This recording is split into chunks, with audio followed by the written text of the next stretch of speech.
The warning came not with a bang, but with silence. Across the vast expanse of the Galactic Alliance's territory, communications began to fail, not in the usual way, with static or distortion, but with an absolute, perfect silence that sent chills through even the most hardened space veterans. Admiral Zena Krax of the Galactic Alliance stood before the Emergency Council, her crystalline form reflecting the dim light of the chamber. "The Void Collective has breached our outer defense networks," she announced, her voice modulator struggling to maintain composure. "They're sonic weapons.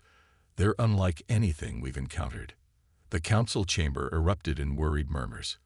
The Void Collective had emerged from the dark space between galaxies 6 months ago, their massive ships absorbing light and sound alike.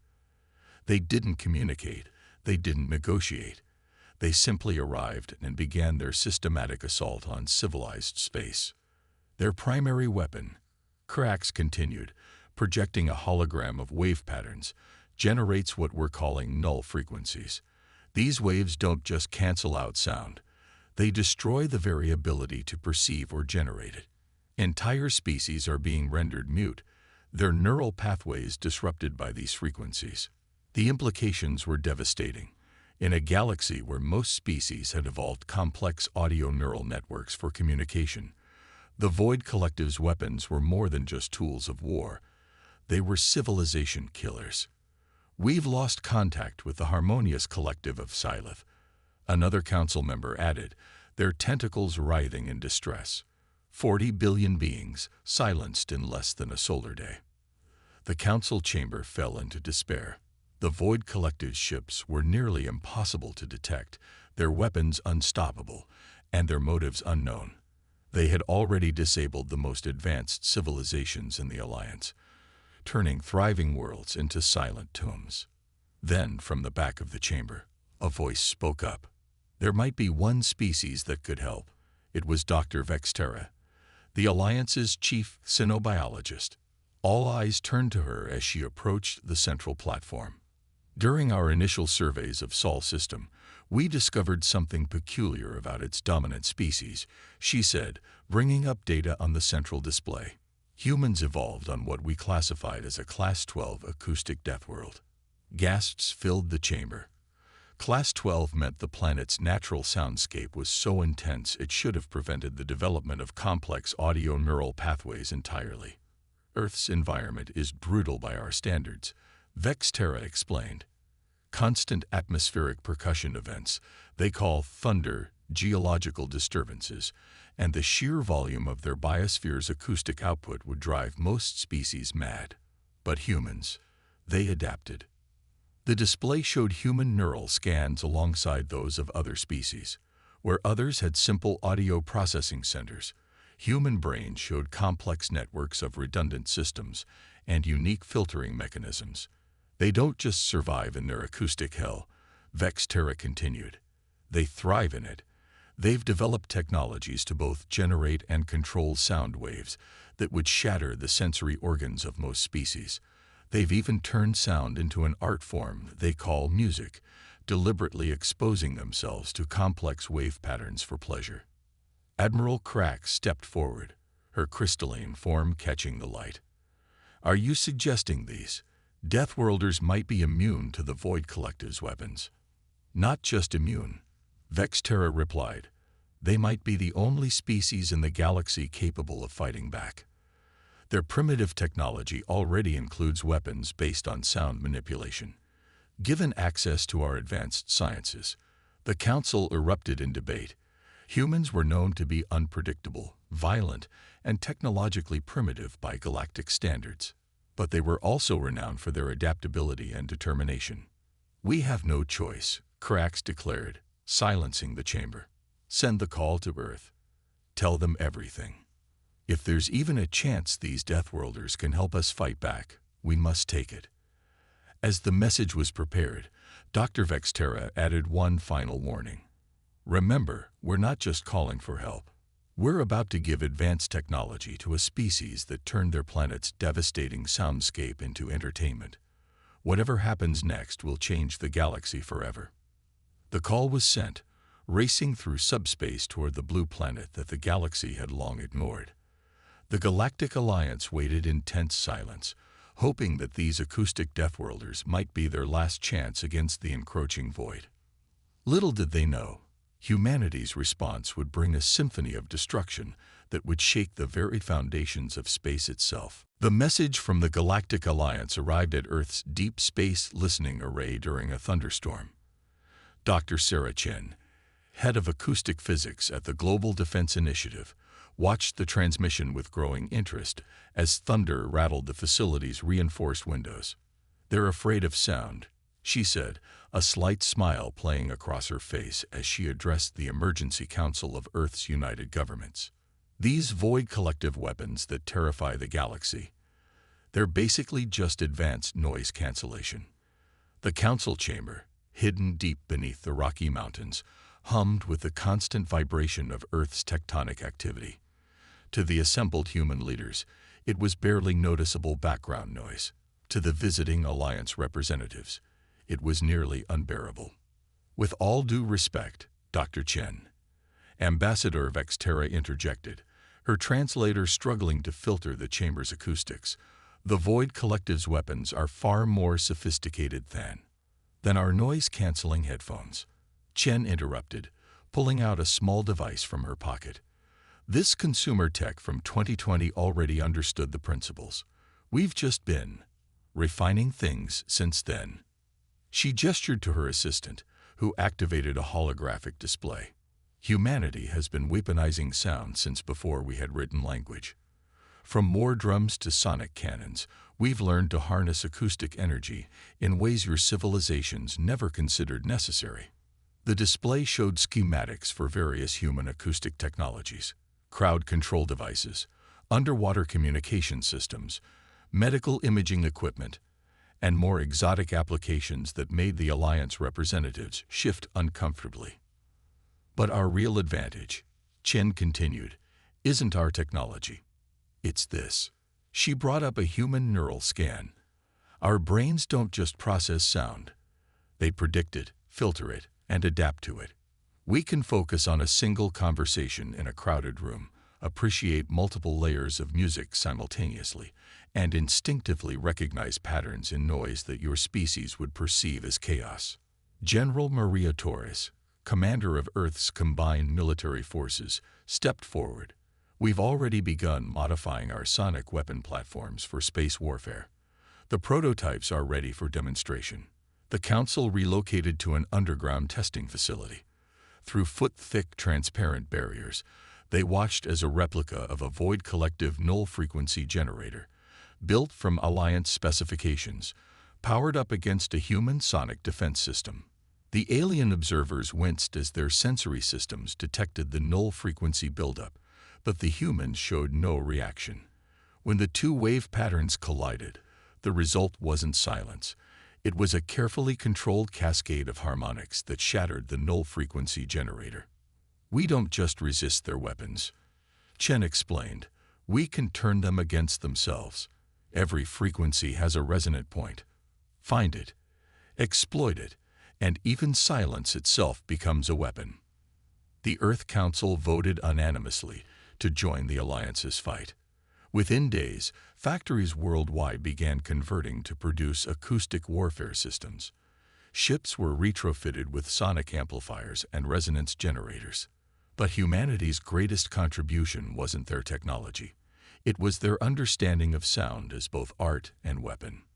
"We're not just sending soldiers," General Torres announced to the Alliance representatives. "We're sending musicians, audio engineers, acoustic architects, people who don't just understand sound. They shape it, feel it, live it." The first human fleet launched within a month. Their ships looked strange to Alliance eyes, covered in patterns that seemed random but were actually precisely calculated acoustic metamaterials. Each vessel was as much an instrument as a weapon, designed to channel and amplify Earth's particular approach to warfare. As the fleet prepared to join the Alliance forces, Dr. Chen made one final modification to their primary weapons. In ancient Earth warfare, she explained to a curious Vexterra, Armies would use music to coordinate attacks and demoralize enemies. We're taking that concept to its logical conclusion. The human ships moved into formation, their engines humming in carefully tuned harmonies. Across the fleet, crews prepared for humanity's first interstellar war by doing something that bewildered their alien allies. They began to sing. The Void Collective was about to learn why Earth's hostile soundscape hadn't killed humanity. It had made them stronger. The silence of space was about to be broken by a symphony of human defiance, and the galaxy would never be the same. The first battle between human forces and the Void Collective took place in the Centauri sector, where three silent worlds already bore witness to the enemy's devastating power. Captain Maya Rodriguez stood on the bridge of the HSS Beethoven, watching as her fleet's acoustic sensors painted a picture of the approaching void ships. "They're beautiful, in a way," she mused, studying the wave patterns. Where Alliance sensors saw nothing, human technology detected complex interference patterns in the background radiation of space. They're not actually silent at all. They're singing at frequencies so low most species can't perceive them. The Void Collective ships emerged from the darkness like holes in space, their surfaces absorbing all light and conventional sound. But to human ears, enhanced by their ship's sensors, the enemy vessels resonated with a deep, endless drone. The sound of cosmic background radiation being processed through their null-frequency generators. "All ships, initialize harmonic grid," Rodriguez ordered. Across the human fleet, acoustic projectors powered up, each ship contributing its part to a carefully orchestrated symphony of destruction. This wasn't just warfare. It was a performance 40,000 years of human musical evolution had prepared them for. The Void Collective struck first, their null-frequency weapons reaching out across space like silent thunderclaps. Alliance observers, watching from a safe distance, braced for devastation. Instead, they witnessed something unprecedented. The human fleet didn't try to block or absorb the attack. Instead, they caught it, channeled it, and began to play with it. Each ship's acoustic metamaterials transformed the enemy's silence into raw energy, feeding it into their own weapons. "Execute Movement 1," Rodriguez commanded. The human fleet split into 3 groups, each maintaining its section of the harmonic grid. As they maneuvered, their ship's resonance patterns shifted, creating complex standing waves in the fabric of space itself. The Void Collective ships faltered, their perfect absorption of sound disrupted by frequencies they had never encountered. Humanity wasn't just fighting back, they were forcing the enemy to listen to Earth's acoustic legacy. "They want silence." Lieutenant James Chen, the fleet's acoustic warfare officer, grinned as he initialized their primary weapons. "Let's give them thunder instead." The human attack began not with conventional weapons, but with a carefully calibrated burst of sound across multiple dimensions of frequency and amplitude. It was a symphony of destruction, combining everything from the subsonic rumble of Earth's tectonic plates to the ultrasonic screech of solar winds. The Void Collective's defenses, designed to impose silence, found themselves overwhelmed by humanity's mastery of noise. Their null-frequency generators, trying to cancel out the human attack, began to overload as they encountered wave patterns that refused to be nullified. "They're adapting," Rodriguez noted as the enemy ships attempted to shift their resonance patterns. "But so are we. Begin Movement 2." The human fleet's formation shifted again, their acoustic grid reconfiguring to match and counter the enemy's changes. This was where humanity's greatest advantage came into play. Their ability to improvise, to feel the rhythm of battle and adjust in real time.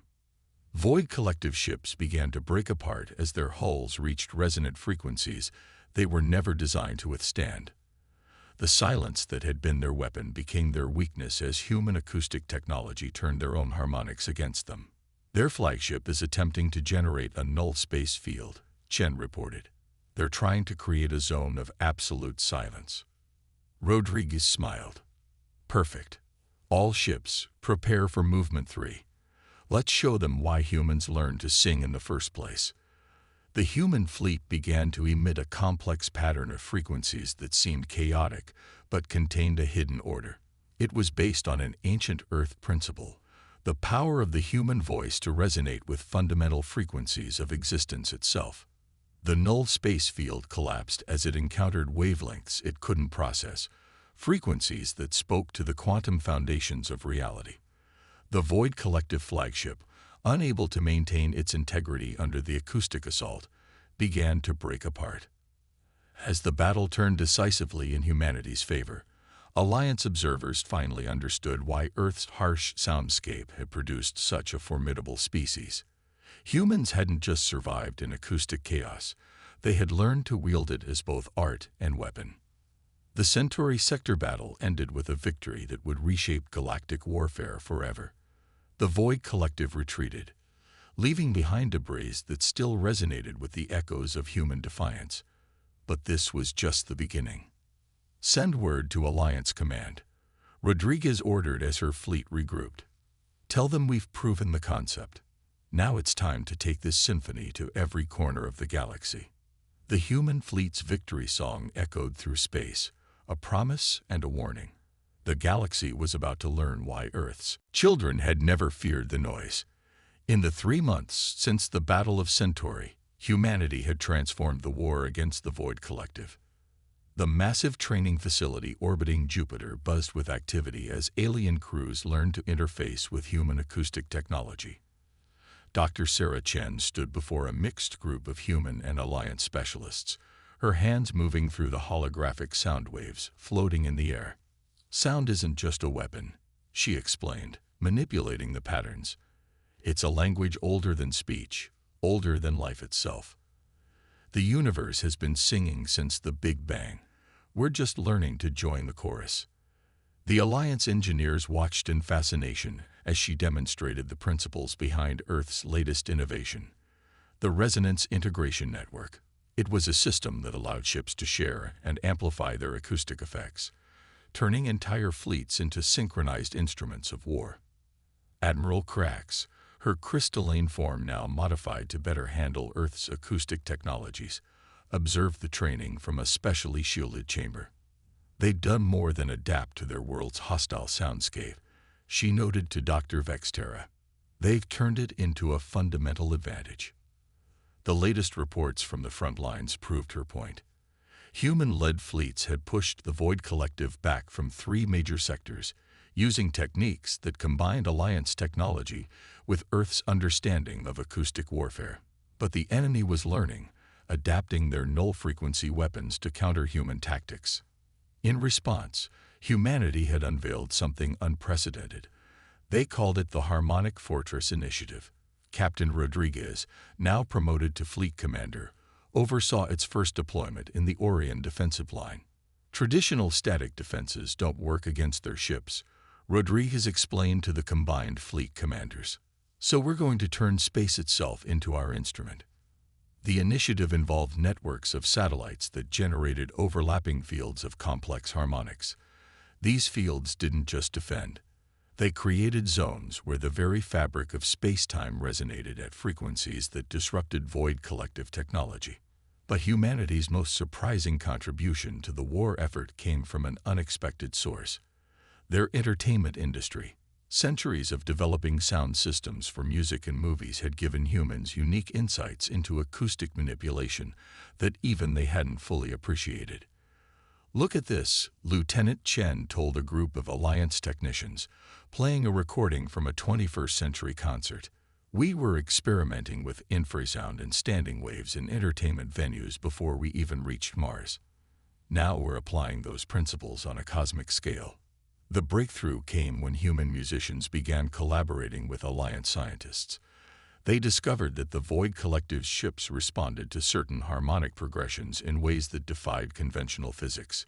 It wasn't just about frequency and amplitude anymore. It was about composition, rhythm, and harmony. "They're not just fighting," Dr. Vexterra observed during a major engagement in the Perseus Arm. "They're conducting." She wasn't wrong. Human fleet movements had evolved to resemble orchestral arrangements, with ships moving in patterns that maximize their acoustic effectiveness while creating complex resonance fields that their allies could exploit. The Void Collective, facing an enemy that turned their greatest weapon into a vulnerability, began to show signs of desperation. Their attacks became more aggressive but less coordinated, as if the constant exposure to human acoustic warfare was affecting their tactical coherence. "They're losing their rhythm," Rodriguez noted during a strategic briefing. "Every time we hit them with a new harmonic pattern, their response time gets slower. It's like they're developing an acoustic vulnerability." The discovery led to a new phase of the war. Human scientists, working with Alliance researchers, began to unravel the fundamental nature of the Void Collective's technology. The enemy's mastery of silence wasn't just a weapon, it was integral to their existence. "They're not trying to impose silence on the galaxy," Dr. Chen announced to a stunned Joint Command. "They need it to survive. Our sound, our music, our acoustic chaos. It's not just defeating them, it's unmaking them." This revelation brought both hope and ethical concerns. Humanity had found the enemy's weakness, but exploiting it meant potentially committing genocide. The decision would shape not just the outcome of the war, but humanity's place in the galactic community. As the combined fleets prepared for what they hoped would be the final phase of the war, Admiral Krax addressed the human commanders. "Your species has shown us that what we perceived as a hostile evolutionary environment was actually the forge that created our salvation. The question now is, how will you use that power?" The answer would come not in silence, but in a symphony of choices that would echo through the galaxy for generations to come. The combined Human Alliance fleet gathered at the edge of the Sagittarius Arm, preparing for what they hoped would be the final confrontation with the Void Collective. But in the command center of the flagship HS Harmony, Dr. Sarah Chen was presenting a different kind of solution. "We've been thinking about this all wrong," she said, her holographic display showing complex wave patterns. "The Void Collective doesn't just use silence. They're trying to preserve it. What if they're not invaders, but refugees?" Fleet Commander Rodriguez studied the data from their recent encounters. The enemy's tactics had grown increasingly defensive, their movements less about conquest and more about survival. "You're suggesting they're running from something." "Not something," Chen replied. "Sound itself. Our analysis of their technology suggests they evolved in the space between galaxies, in the true silence of the void. The increasing acoustic activity of our expanding civilizations is literally toxic to them." Admiral Krax's crystalline form vibrated with concern. "Are you proposing we simply allow them to silence our worlds?" "No," Chen smiled, manipulating the holographic display. "I'm proposing we give them what they need without destroying ourselves. Humanity's greatest strength isn't our ability to make noise, it's our ability to control it." The plan she unveiled was audacious. Using a combination of human acoustic engineering and Alliance technology, they would create what Chen called silent corridors, regions of space where carefully tuned harmonics would maintain zones of near-perfect silence. "Instead of destroying them," she explained, "we can help them survive. We'll build them highways through the noise, safe passages where they can exist without suffering." The proposal sparked intense debate. Many military leaders argued it was too risky, that the Void Collective couldn't be trusted. But humanity's experience with sound had taught them something crucial. Every frequency had its place, even silence. Dr. Vexterra, who had first recognized humanity's potential, supported Chen's plan. "This is why we needed the Deathworlders," she told the Council. "Not just for their strength, but for their understanding. They don't just survive chaos, they find harmony in it." The Human Alliance fleet repositioned itself, not for attack, but for the largest acoustic engineering project in galactic history. Ships arranged themselves in precise formations, their acoustic projectors calibrating to generate the first silent corridor. "We're not just offering them peace," Rodriguez said as she coordinated the fleet's movements. "We're offering them a home within our noisy galaxy. That's something worth singing about." The Void Collective ships appeared as expected, their null-frequency weapons powered for battle. But instead of meeting hostile frequencies, they encountered something unprecedented, a pathway of perfect silence threading through the cosmic background noise. Chen watched the enemy's reaction through the acoustic sensors. "They're realizing we understand," she said softly. "We're speaking their language now, the language of silence." The moment of truth came when the lead Void Collective ship entered the silent corridor. Instead of attacking, it began to modulate its null-frequency field in a pattern that human sensors recognized as communication. "They're not just accepting the corridor," Chen translated, her voice thick with emotion. "They're sharing their story. They've been searching for silence for millennia, watching in horror as the galaxy filled with sound." What followed was humanity's greatest performance, not of war, but of peace. The combined fleet maintained their formation for days, gradually expanding the network of silent corridors, while establishing the first real communication with the Void Collective. Admiral Krax watched in amazement as human acoustic engineers worked with Void Collective representatives, fine-tuning the corridors to better serve their needs. "Your species truly is remarkable," she told Rodriguez. "You've turned an acoustic hell world into a gift that lets you understand both sound and silence." The war ended not with a bang or a whimper, but with a symphony of coexistence. The Void Collective agreed to cease their attacks in exchange for help establishing permanent silent zones in the galactic periphery. Humanity, having mastered both noise and its absence, would serve as intermediaries between these two fundamentally different ways of existing. As the first permanent silent corridors were established, Dr. Chen reflected on humanity's journey. "We thought our noisy world was a curse, but it taught us the most important lesson. There's room in the universe for every kind of song, even silence."